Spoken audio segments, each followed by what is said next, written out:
And welcome back to 0 to 60 for our little mini series we're doing on the recent release of Outsiders. I've dredged the denizens of the deep and the pits back out of their slumber. Hello, Liam. Hi, George. I know Hello he's there. I know he's quiet, Brooks. It doesn't mean he's sleeping. Okay, it's a bit rude. To be fair, that's the wrong person to say that he's been sleeping. Hmm. That's true. Yeah, he doesn't do that. I mean, So the thing is, he has gone full beanbag.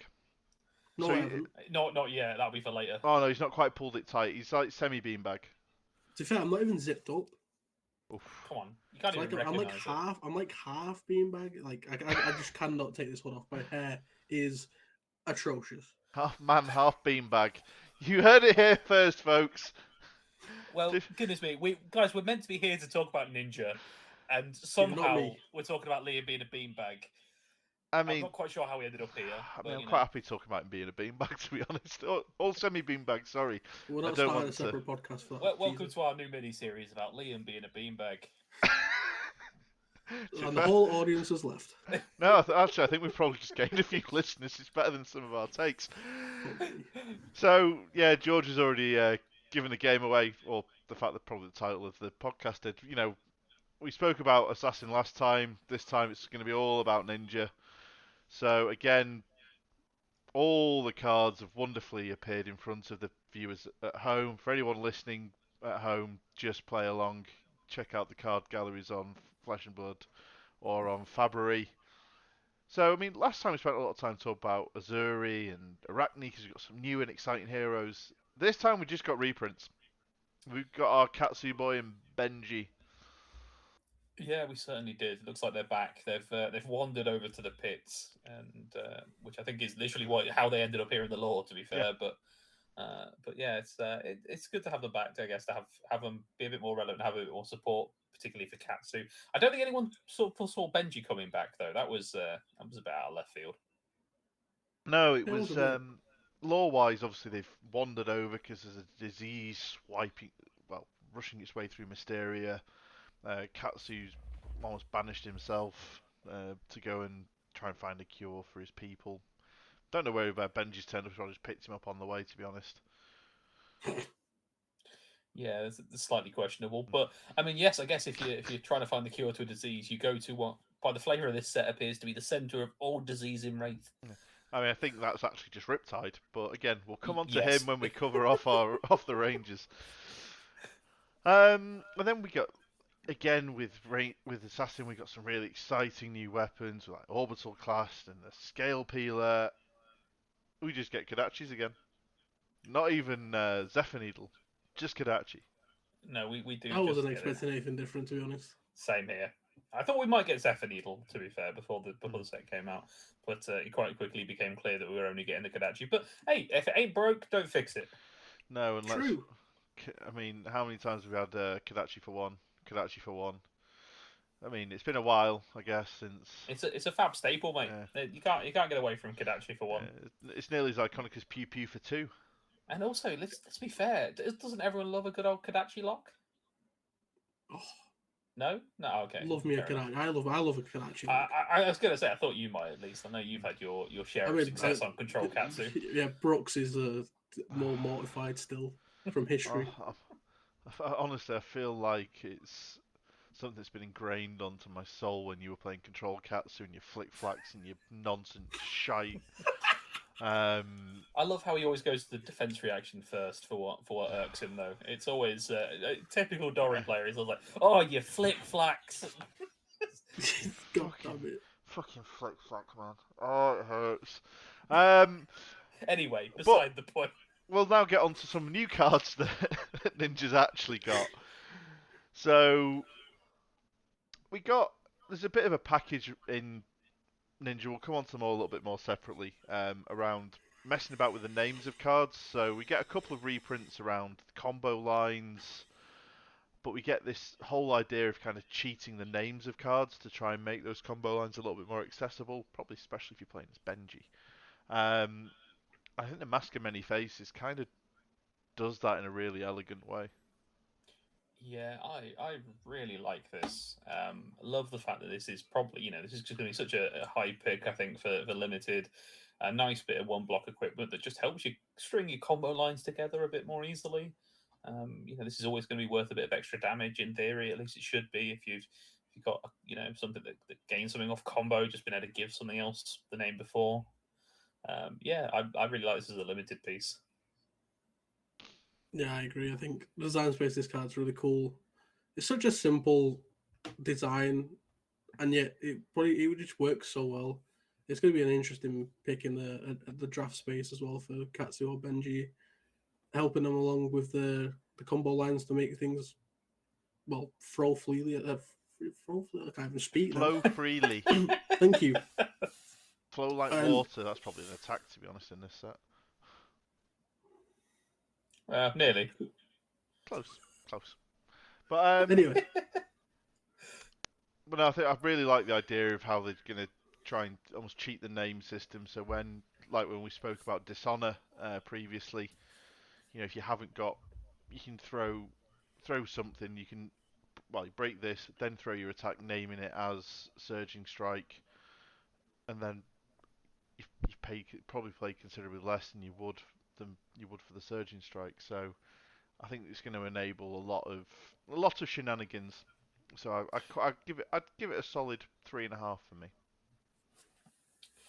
I'll put it on Yeah. 3. Yeah, I think 3.5 is fair for me. I think the only reason I can't really rank any higher is just that it isn't going to see constructed play. I don't think. How in the world can this compete with either of the other two Ninja Masks, Pounce and Links, or Momentum? So in constructed though, it's a high pick, I think, for myself. In limited, sorry. So we kind of obviously with Ninja you get the whole combo line kind of spiel, and I think and we got a couple of new and this is probably my favourite card in the set, even though it's not an assassin card. So spoilers, it's probably going to get a 5 because this is going to give me potentially some of my happiest memories of Fab. I absolutely love Cyclone Roundhouse. You play your spinning wheel kick and that effect. Oh my god, it's hilarious. So many possibilities. I can't wait.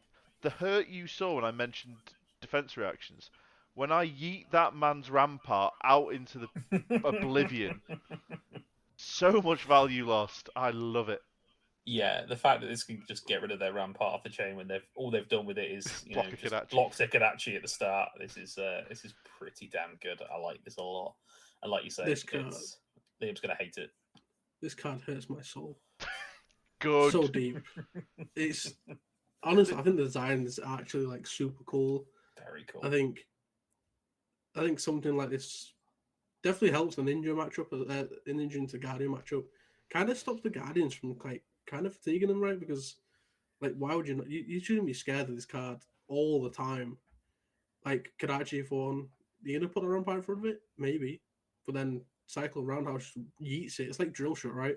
The Rangers, he's scared of that thing all game. Yeah, but this doesn't even have to hit. That's the crazy thing. It doesn't require any interaction from you apart from if they just happen to draw, and it's only a 2-card combo. All they need is spinning wheel kick into this, and all of a sudden, if you decide to put that on the chain, then yeah, I think you probably need 2 blues just because they're probably if you open with spinning wheel kick, I would be surprised if a Guardian's going to push their rampart onto that. But I think so because this is where I think it's probably better than drill shot. One, like I say, it's not an on hit, but you just push that Kodachi. They have got no idea which combo line you're going to be heading down or what's going to come next, so they have to commit to that line in terms of blocking before even having any information. Whereas I'm firing a drill shot, it's a drill shot. Yeah, I don't know. I think that's harsh on drill shot to not give it to put that as a downside because you don't know what's leading, right? Because with Lex, you don't know what they're going to lead on. They might try and bait that. But for this, it's the same idea. You bait out with the Kodachi.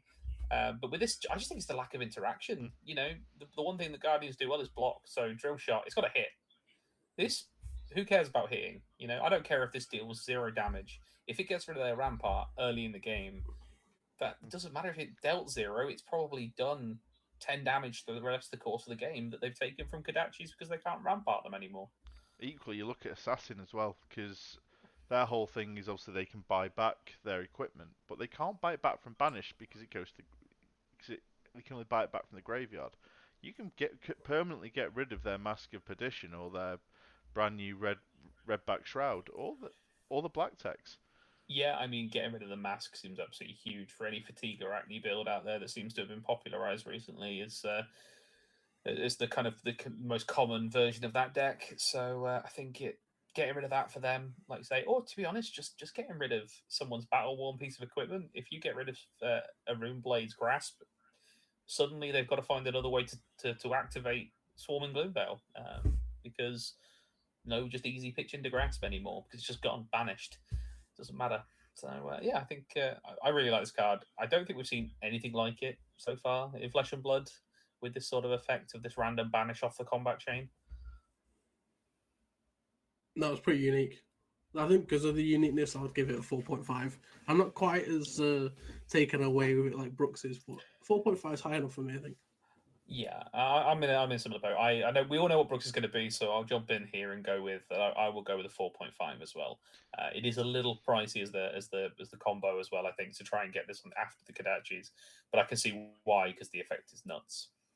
Yeah, I mean, obviously I'm giving it a 5 because a bit like there's a few achievements I want to have in Flesh and Blood. One is to kill someone with Regicide because they're royal, and one is to yeet someone's Nitro Mechazoid that they've just built and blocked with into the sun with this. Complete aside though, but I think we found another one today, Brooks, which is to give somebody all of each token affliction at the same time. So give someone a frailty, a blood rot, and an inertia on the same turn. Which George completed today. Which strong. Did do, so it was fun. Strong. I'm a fan of that. But it was one of those. Did that? I was like, this feels like an achievement. It's this is good. Yeah. Dishonor we've covered in a previous episode, but I mean, in terms of scoring it, I still love this. Again, as an effect, it's so unique. Yeah, it kills some heroes dead. I think it's worth looking at this one again as well, just because we now know the full combo line, which I believe when we last spoke about this we didn't, and we'll I guess come on to those in a little bit. But this card is incredible. The on hit is ridiculous. I think the line, as we guess, like I say, we'll come to it a little bit. Is less interactive than the previous Surging style line with Lord of Wind. So I think this card's amazing. And yeah, I can't really see much downside to running this in Ninja. I think it'd be the first line I'd reach for now. Especially with the name cheating as well. The fact that, and especially if you're doing this as Benji, you can actually probably do the full line.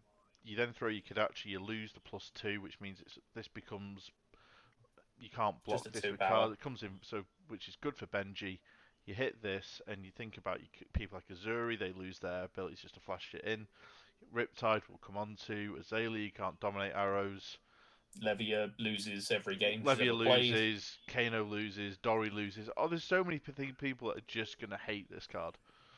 And when you see that line coming and the fact they can cheat names, and then you leave them left with potentially cards in hand or pitch, you throw this, and then you've got whether it's Razor, whether it's Ancestral Empowerment, whether it's just Breaking Scales, man no likey. Yeah, I think the biggest thing about this as well, because I think I heard the argument a lot about this card is when we first saw it, is they were like, oh, it never hits, right? And that may be true. Maybe you play Ninja a lot and you basically never hit with this card. But who cares? Because do you know what? They're probably going to be that scared of this, they're going to eat the whole rest of the combo line. Once they know they can't stop it anymore, that's it. They're going to be eating damage on the Bonds of Ancestry, on the Gust Wave, on the Surging Strike. If they know they can't stop you getting to this, I think as soon as you see Descendant, they want those cards to block this. Yeah, as soon as you see Descendant, you're saving cards. Yeah, I think that's the point I was going to reiterate from the previous podcast. Is I made the point of basically what you just made it to George is the Dishonor is they're so scared of Dishonor that the previous the cards before are just going to deal so much damage because they're so scared of losing their hero ability. I think this card's fucking crackers, to be honest. I said it then, I think it now. So I think it's a 4.5 for me. Yeah, I think it's 4.5 for me as well. Yeah, it's right up there. I can't quite get myself to give it a 5, but to be honest, then again, I don't know what more I'd want from it to make it a 5, so maybe I should be. But I think I'll stick with a 4.5 for now. But I think, again, speaking of fab achievements, I think killing a Levia by turning off their ability is going to be one of those things to do. I mean, part of that achievement is finding a Levia player. It's I also find just Adams. feels a bit rude. I mean, come on, they're playing Levia already. Don't be that mean. Yeah, when they've got cards that don't block at all, then you take 6, I guess. Yes. The reason they didn't block this wasn't because they didn't want to. It's because they were physically incapable of. They drew a handful of pulping. Yeah, sorry to all the Levia players out there. I know you do exist. Your cult Yeah, of no, Mansant. fair play to you if you're out there playing Levia because yeah, I'm sure. I hope you're having a good time doing it because it can be rough. I know. Then we got head leads the tail, another M, which it almost feels like something again from the last set. It feels like a sort of Katsu cat version, Kitty Katsu, Kit Kat, whatever people call it these days. Yeah. This feels like a bit like I think we quickly touched on. We talked about Assassin before. There was certain bits that felt like they were from previous sets. Like you say, this just feels like an absolute slot into every Tiger Katsu deck. It's another version of Art of War, right? Not quite as good, but it's all blocks and everything else, and comes in for an attack for itself. But the fact that you can buff all your tigers with this is pretty damn good. Outside of that, I don't think I ever want to put it in a regular Katsu deck or a Benji deck. Yeah, I agree. I think this is just Katsu's Crouching Tiger Spreading Flames. It's literally just name Spreading Flames and that name Crouching Tiger, and then you start doing your Predator streaks. It just gives you a double part of the combo, right? Another anthem, as Scott would say. He does like that phrase. You mean a good anthem? You mean the Scott Howling Minds Minds? Oh, he's got a new nickname, HM. Oh, okay. I told him that I've added HM to the list because the snap community call him HM. What? But anyway, that's a different story. That's one for we'll cover that when we get to generics, I think, because there's some arms in there. We then get. I need to rate heads. Need to rate. Oh, Headley Cell, yeah. 3, maybe 2.5 actually. Oh, I think 2.5 is harsh. Like just because it only fits into one archetype doesn't mean it's a bad card. And I mean, I've played some Tiger Katsu. I find it fun. It's a fun deck. The one problem we got with it is the turns that do nothing, and the turns that it goes off on are absolutely insane. But I really like it. So this just adds a little bit more consistency to the deck. So I do like it. I'd give it a 3.5. I think is fair. I'll go to the middle and say it's a 3. I say if it was if it sees a little bit more wider play, I'd be happy to be wrong. In fact, it obviously blocks 2, but I think that's fair. Spreading Flames does as well, and like you say, this is a very similar level effect, and no one disputes that Spreading Flames is a good card, but that only sees playing. That just is accurate. Wander with Purpose, so we get a Benji specialization. It's just turn Benji into Katsu for. Literally print Katsu on a card, right? I think it's actually a cool design. I think for Benji, yeah. I think it makes him picking up the combo cards in drafts and his sealed pool slightly better, makes it a bit more fluid. Yeah, it's just a mediocre card. The only thing I'm not so sure on with this one is just the more I think about it, the more I'm a bit like, I'm not sure if this is necessarily good, because obviously you have to play this, which is one card out your hand. You have to discard a card, because obviously, at least with Katsu, you don't have to like pay a card for the trigger apart from the card you're discarding. This being 2 of your cards, you're never going to complete a combo line, and it's got to be part of a combo line which is 2 or less. Oh no, it's not actually, to be fair. So it could be anything, but even so, you then have to have the combo piece after this. I don't know.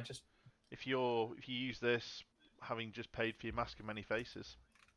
Yeah, that's true, I suppose. But then again, that's a draft piece, right? So I don't know. This seems like quite a steep price to pay to get a combo line, which I'm guessing, I don't know how many. What's the massive impact that Benji's going to tutor up with this? He can't go and get Spring Tidings because there's no combo on the card.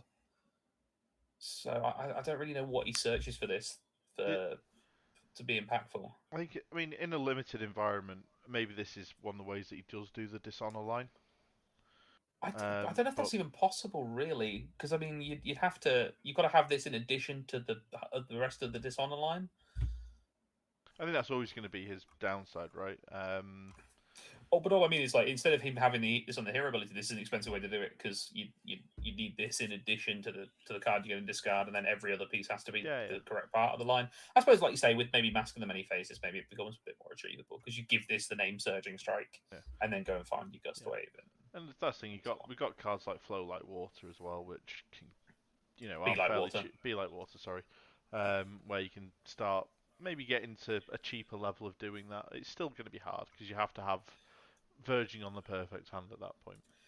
Yeah, for sure. So, like I say, I mean, the more I think about this card thing, the more I'm like, at first I was like, it's a really cool piece of design space.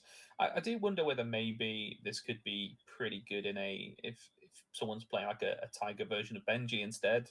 Um, just because this would allow you to go and search for something like Tiger Swipe, and obviously the Tigers in general have got a pretty good advantage with Benji in that they shouldn't be blockable from hand, regardless. So whether this is something that they were kind of aiming for with this, making him look more down that line of things, I don't know. But it's an interesting card by all means.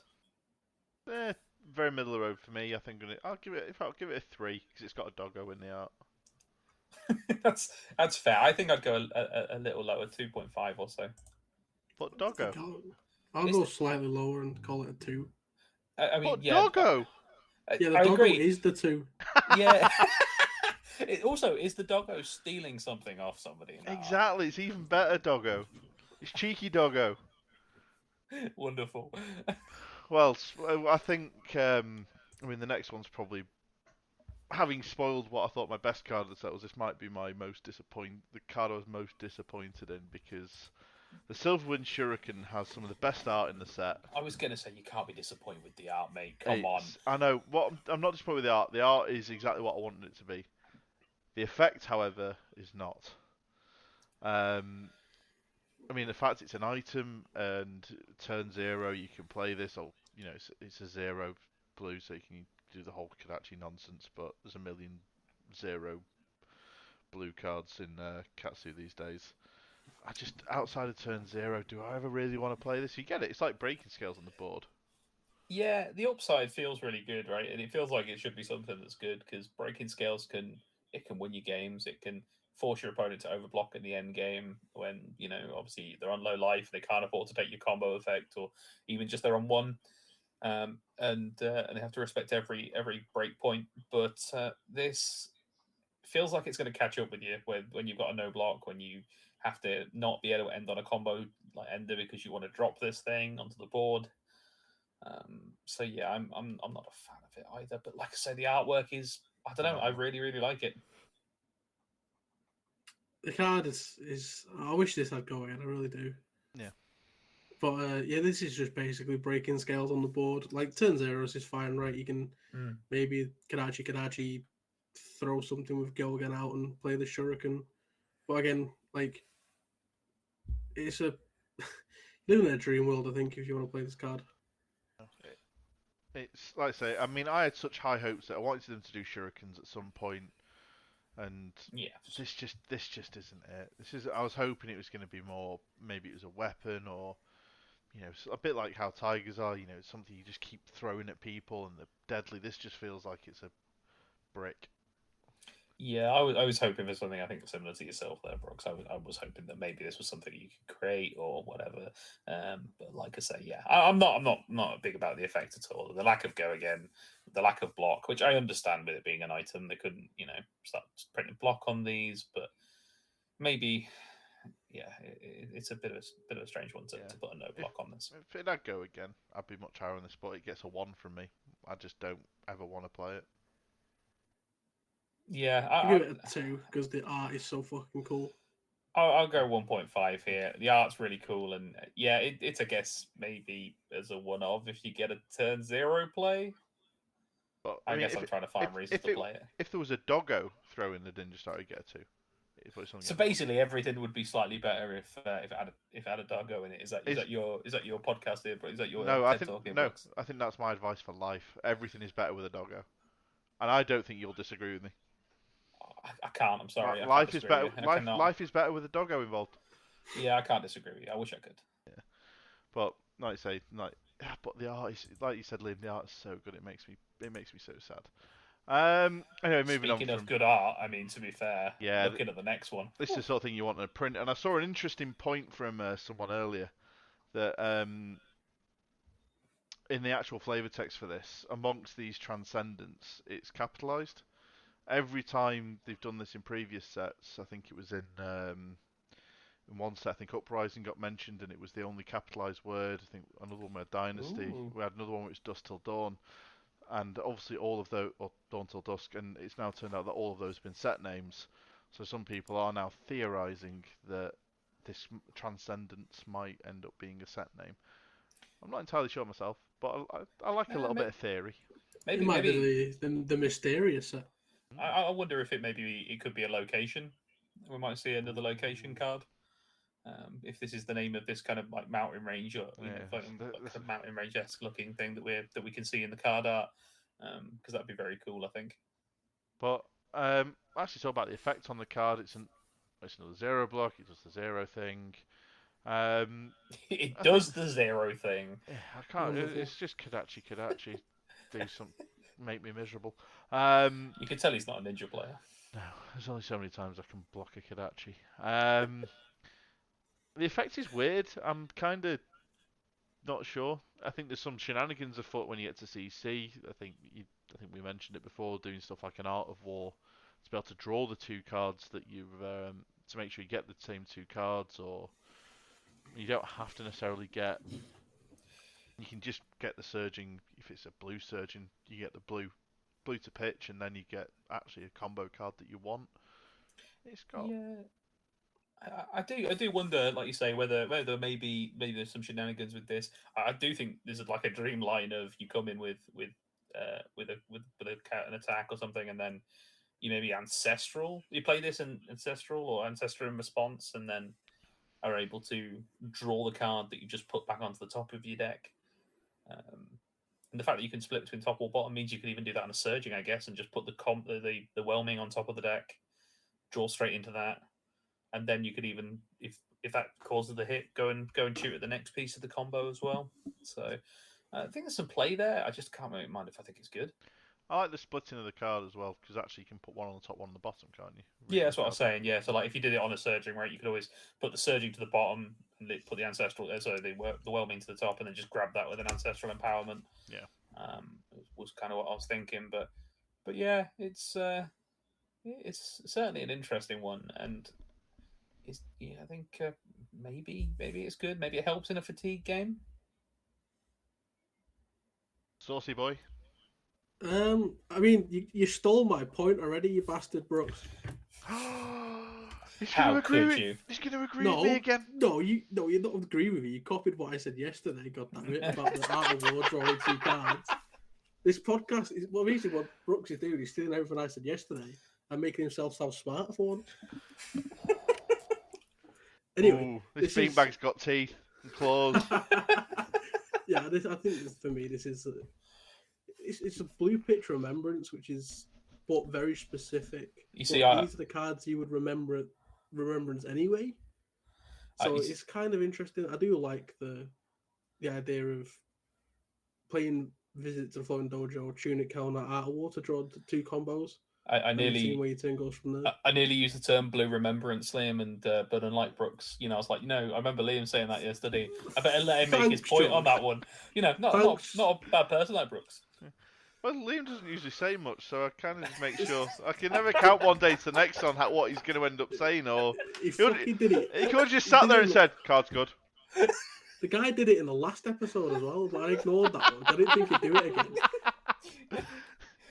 Do you know what? Right, you can make all your points, and I'll do your usual review. Card's good. Card's okay. 3. Shut up, Brooks. Rate the card. 3. Yeah, I think he just did. He did it in Liam Holden style, so he didn't notice. Go for it. Go for it, mate. No, you go. I'll go 3, and then I'll decide if it's better or not after some testing. I think. Yeah, I can't decide. I think I'd love to come in with a different number here, but I can't be giving this like a 4 right now when I really don't quite know how I feel about it and whether it's good enough. So I think I'm going to have to stick with a 3 as well. I really like the idea though of what it's trying to achieve. Maybe and it maybe being a package for Ninja to get around a bit of fatigue and just maybe to set up a combo. I do like it, but I guess Cool we'll try it concept. out. And Fab continues its record of completely knocking it out of the park with the art on these cards. Truly Insane. fantastic. Bonds of Ancestry, I think we've covered before. Obviously part of that Dishonor line. And now we know what Descendant Gust Wave does, which enables the Dishonor. And obviously this just fills part of that. And another card which just feel bad. Good old Recoil. And I mean, we got a cold these set of almost like combo line enders after like just after the opener. So, I don't really rate any of them in like Recoil and a couple of the others as well. I'll be honest. I'll go for it, mate. No, you go. Okay, sure. All I was gonna say is I hate Recoil. This is not a card that I like at all. For coming in straight after head jab, this don't get me wrong. On hit effect sounds great on paper, but why is this not got go again? Why is it not got like maybe one more attack so that the on hit effect has a chance of going through? If you give your opponent the chance to either not take 3 damage and lose a card, or just lose a card and take 3 damage, I think most of the time they're probably just going to put one card in front of it. So yeah, I don't know. This doesn't feel good to me in many ways at all. Let's say you're not going to waste a Snapdragon Scalers to give this go again, are you? No. Plus, also, I mean, I'm not a massive fan of head jab in the first place. No. So if you want to play head jabs, play Fi. Shit, all draconic. Yes. I'm going to put Recoil, 1-2 Punch, and Deadly Duo all in the same category. No, not Deadly Duo. Back heel kick. Back heel kick. Thank you. Yes. Recoil, back heel kick, 1-2 Punch in the same category. These are all fucking shit. Yeah. Yeah, I think I agree with that. There are one, they've got to go again, and the starters suck. Yeah. You're going one? Yeah, I'm putting them one. These are the worst cards in the whole set for me, I think. Class cards wise. I think I agree. I don't even know if I want to draft these particularly. Like, you don't even get a great turn out of this in draft.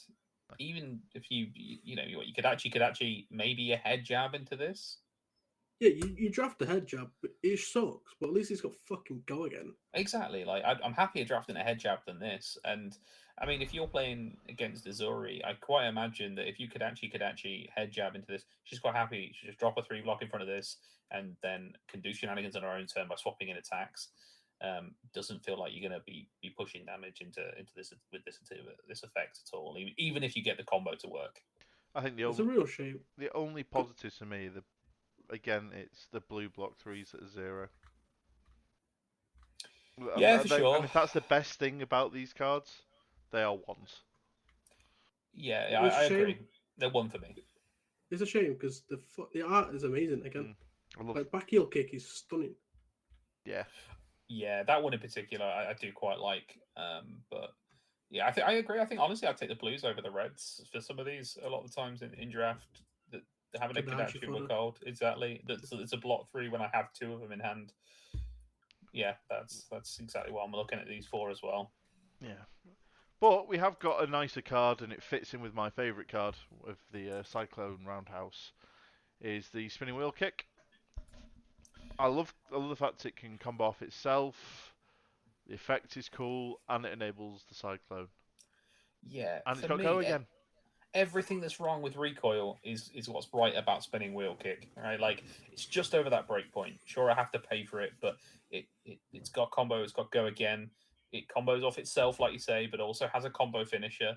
So I have options even when my opponent has some block with armor and I don't really see any benefit to Cyclone Kicking. I just go and find another Spinning Wheel Kick. Yeah.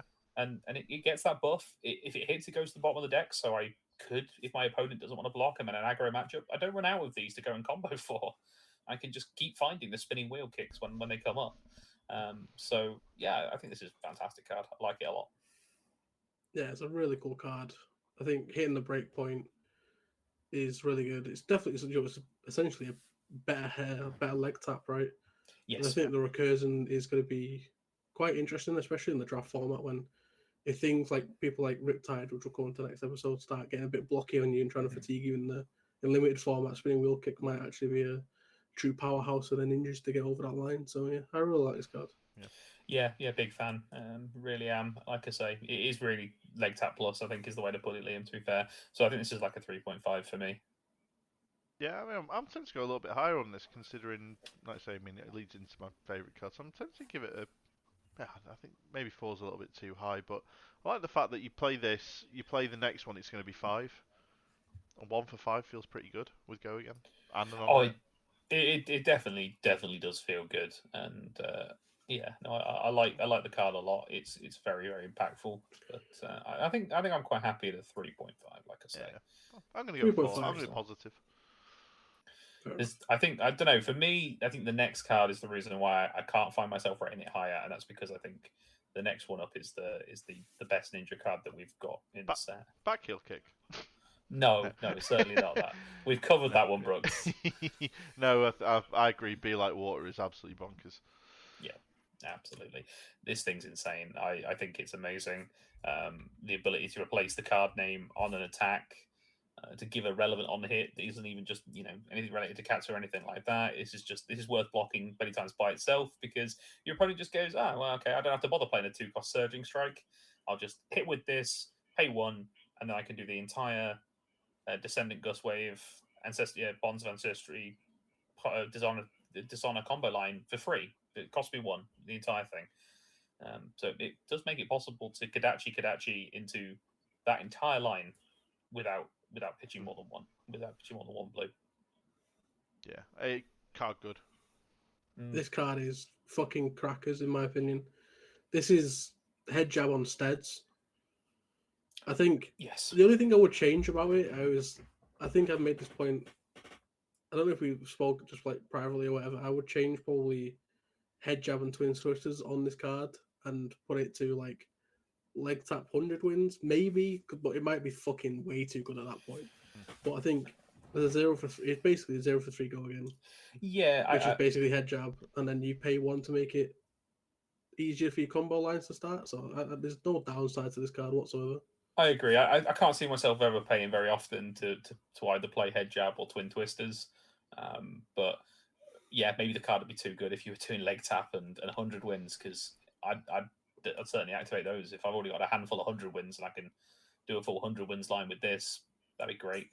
Yeah. Fucking nuts, right? That'd be an interesting one, actually, to be fair, because it gains the chosen name. So if this had 100 wins on it, would that make it be shuffled back in by Winds of Eternity? Yes. That would be very cool. That would have been a very cool interaction. I do wish this had 100 wins on it just for that reason. No, I've seen a couple of people talking about what you can actually potentially do is, if you are going down the 100 wins line and say you are running the new mask, you can actually crack the mask, give the Winds of Eternity 100 wins, and the Winds of Eternity should shuffle itself back in. If it hits. Yeah, that's pretty funny. You can do that at instant speed, I guess, right? Once you actually know it's going to hit. No, because you have to. Because it says the next attack. So you have to. That's a shame. But I think the idea of doing that and just making your Winds of Eternity shuffle itself back into your deck with everything else, like, this is stupid. Probably not going to win you a game, but it's still pretty damn good in terms of like an anti-fatigue kind of style. On the list of fab achievements. Yeah, shuffle Winds of Eternity yourself back into your deck with itself. We need a full definitive list of these fab achievements. Do you know what? I'd be up for making those lists and like see what people can come up with. If anyone's watching on YouTube, do that commenty thing that people ask you to do, and what would be a fab achievement? Because I really like the idea of having them, to be honest. Or at us on Twitter. Maybe I'll do a poll. People like polls. You like polls. Hey, in the poll that I said, do people like polls? It got a very good return in terms of yes. Very high response to yes in the would we like polls. Yeah. I think Be Like Water gets a 4 for me. I'm gonna give it 4.5. Yeah, I was just about to say 4.5. I think this is like I said. I think it's the best ninja card that we get here. Like the Dishonor line is very good, but this is just good within itself. I cannot imagine building a Katsu deck without whacking 3 of these red ones straight in the deck.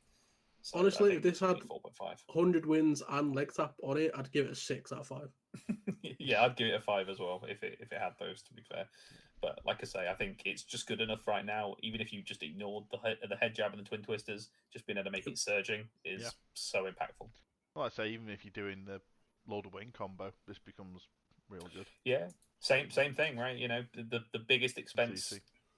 is to play the surging, and you know, to the point where people used to run heart and cross trap and still do to some extent to mitigate that cost. Well, you don't need to do that if you can just play Be Like Water. Sure, you have to hit, but that's what Ancestral Empowerment's for. That's what Razor's for.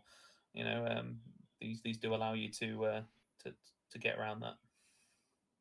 I like it. Deadly Duo is a really weird card for me.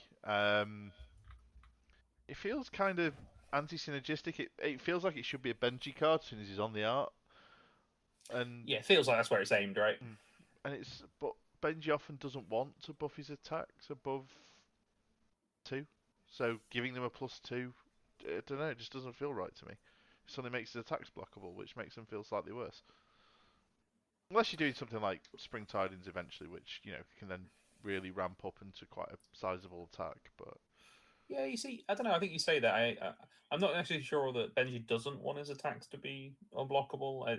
I think if you do sometimes just as Benji just throw out 2, 2, 2, 2, 2, people will outvalue you when they just hold their entire hand and hit you back. Maybe the ideal Benji line and what this is trying to get you to do is to have a number of smaller attacks, push damage, and then come in with large attack that's been buffed because this is hit or because this has done this, which then comes in for a larger value, which then encourages them to block that. So I mean, maybe that's what they're aiming for. But I get your point. I think it's not a card that excites me or anything else. It's just it's a bit uninteresting and it is somewhat anti-synergistic. You'd have to be really careful on what you put this effect on. Yeah, I agree. I think can't really work out the card. Can't really work out where it belongs. Maybe sealed / draft. For some reason, I'm fucking drafting Benji. I don't see myself in that corner, but well, might have to at some point. Maybe it all you makes draft sense. your seat. Force Yeah, Ninja. if that's what your draft seat my is in, then I'll probably see myself drafting Benji at some point or another. And Exactly. the yellow deadly duet, well, I could see myself picking up some of those. Yeah, for sure. For Benji, by all means. To be fair, I did enjoy doing Tiger Benji at the weekend in our cube, but more on that in another episode, I think. Yes, probably not a rabbit hole to go down right now. No, I'm going to give it a 2. Feels a bit weird to me, but like I say, there's probably some play in it. Yeah, I think despite the fact that jump into its defense a little, I think I'm going to stick with a 2 as well. The card isn't I don't know, it doesn't invoke much in me, to be honest. I'll go it's 1.5. Oof. You put it that close to the likes of the back heel kick and recoil. It's not far away for me. It's got go again. It's so much that on its own's worth 1. It costs 1 though. It costs 1. It also doesn't block 3. But yeah. I like it. So this was the last card in the whole Dishonor chain that we hadn't seen, and it's kind of got the same feel with Descendant Gustwave. Again, I don't know what it is about the art on like the ninja cards where it's like the ghosty stuff like Ancestral Empowerment, but it always looks so cool. This will look awesome in foil. I can imagine it will, yeah. It's a really nice piece of artwork, and the whole line having a consistent one as well. Like when you look a little bit closer at Bond's Ancestry, where you got the faces in the wind in that as well, and obviously the carry over to the Descendant Gustwave here. The art is spectacular on it, and I really like this card. I think, as we kind of alluded to earlier, the fact that this also has a cost reduction on it, the fact that this becomes free when you're playing as part of the combo. 0 for 5 rather is really good. I mean, it's a rising knee thrust that's part of obviously the longer combat chain, the longer combo chain rather, and on the surging line, I don't think that can be a bad thing. And going back to what we said before, this is the sort of card, once you see Descendant Gustwave, you're already starting to think they might go and get they might have Dishonor. Where a 0 for 5, which has already got natural go again, this is where you might actually do the damage rather than necessarily hitting with Dishonor. Yeah, for sure. Right, particularly if they've already maybe triggered and found bonds, because once you find bonds, that whole combo line's unstoppable. At least in terms of like preventing on hits. Once they've got that, the bonds of ancestry doesn't need to hit anymore. So that will just go and search out potentially the dishonor as long as there's a copy in the graveyard. Then they're going to be throwing a dishonor at you. By which point, like you say, you're probably fine with 5 vanilla damage when it comes to a choice between that or losing your hero ability for the entire game. Unless you dash. Yeah, in which case you probably don't care so much. Yeah, the something that goes away for me is like a better version of Rise and Neathrust. I think so. Rise and Neathrust was always a pretty good card anyway in the combo lines, but the something goes away being flexible in the point where you can still play it as a 1 for 3 Gorgon, which isn't great, but it has the versatility of not clogging up your hand, like the occasional drawing the combo pieces midway through it. So like having multiple midway combo pieces in your hand in a Katsu, the Second Gust Wave kind of gets around that problem. And obviously if it's comboed as a Surge Strike, the cat's nuts. Yeah, I like as well that like you say, you compare it to Rise of Neathrust, that it's not strictly better. It doesn't have that, despite the fact that it gets the reduction. They didn't just make it 0 cost, so it can't pitch for Kadachi. Yeah. You obviously, it's not a 3 block; it's only a 2. I like the fact that they've made it so it does feel just not strict upgrade, but like you say, and on the whole, probably feels a bit better. It's a card I'm a big fan of. I think I'd give this a 4. I really like the design space that they've. Some of these lines not make them free to play if you're going down the combo, but don't just make them 0 cost. I really like this. I love the whole combo line for this, especially if you do it off a Be Like Water. 4. Yeah, 4. Very nice. Easy. And then Ninja continues its. It gets a. Well, I think we've already covered 1-2 punch, and then we get a whole load of reprints. You get your Surgeons, you get your Twin Twisters, Head Jabs. Ultimately, a bit disappointed. There's so many reprints for Ninja, and they also don't get an L, which I find kind of interesting. It's the first time I think we've had a class not get a specific L, at least, because we will see one in the hybrid cards. To be fair, I think they're not got an L because they've just had Shuko in Uprising, and I think that Mysteria is not. I don't think Mysteria is too far away. I think that we'll be hitting Mysteria really soon. If there's a little bold prediction as the future sets come up. No, I agree. I think we probably will. The Light and Shadow one. Like you say, we know the next one now, but I do think Mysteria is probably pretty soon for us. I mean, I'm okay with the reprints. Don't know about you guys. Head Jab's a little bit of a disappointing one for me. Twin Twisters, I don't think I've really seen anyone really play. So, and I don't actually think that's the one kind of disappointing thing with. Although I'm really big fan of the spinning wheel kick into Cyclone Roundhouse line, I'm kind of a little disappointed that you don't actually have to play the Twin Twisters for that one, because it just would have been nice to see that card actually maybe have a reason to play. Well, I mean, if you do play the Twin Twist, I mean, it starts getting very expensive. You are going to go Cyclone Kick, but if you're just doing the recursion, starting off with the Twin Twisters to give choosing the first mode, and then giving that to the Hurricane. Yeah, I don't think you're rarely going to see. You're rarely going to see someone, I think, choose the first mode on Twin Twisters though, right? Because it's on hit compared to just getting a +1.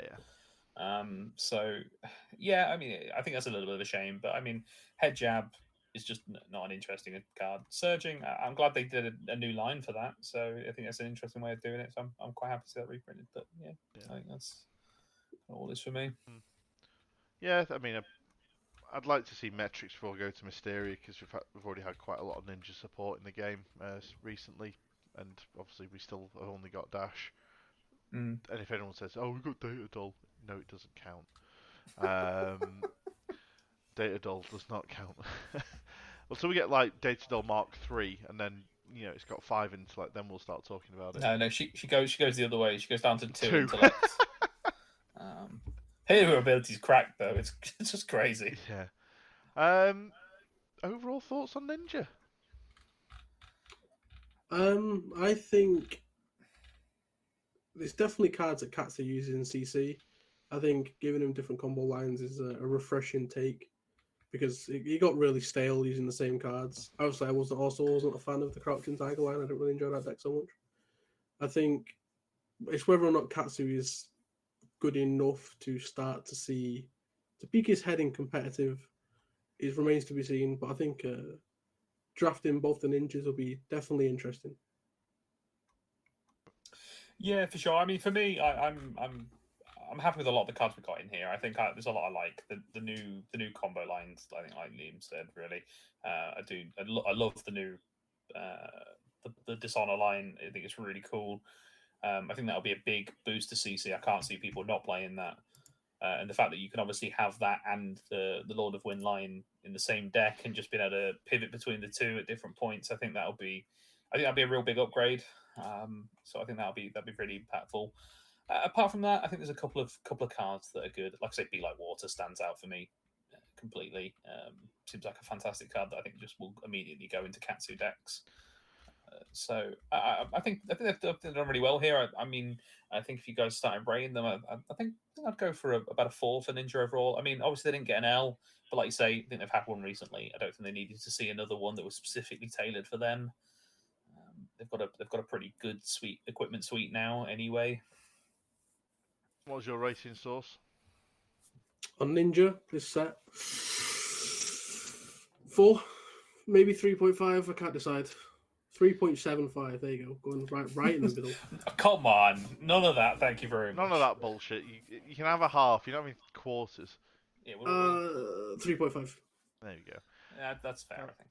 I mean, I feel it's really mixed because it's got both some of my favourite cards and some of my favourite art, and it also, I did call beforehand, we get potentially some divergent combo lines off, which don't require specializations. But it's also got some of the most disappointing cards, and some of the draft chaff, which I don't think we're ever going to see again outside of a draft or limited.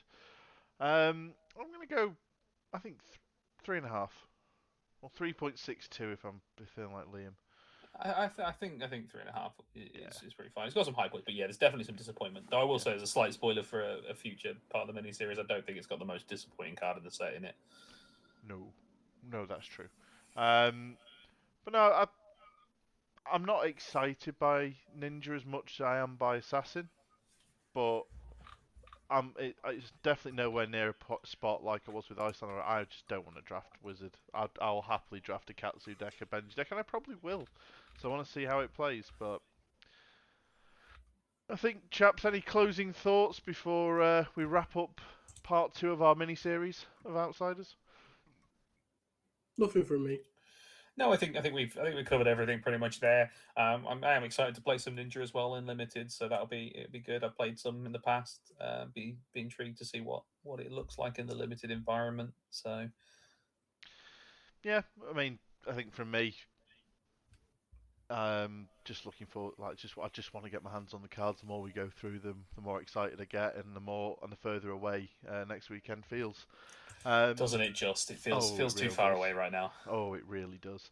But yeah, obviously do the whole like and subscribe nonsense. And if anyone has got any ideas for what would be fab achievements, give us a shout on Twitter or comment below.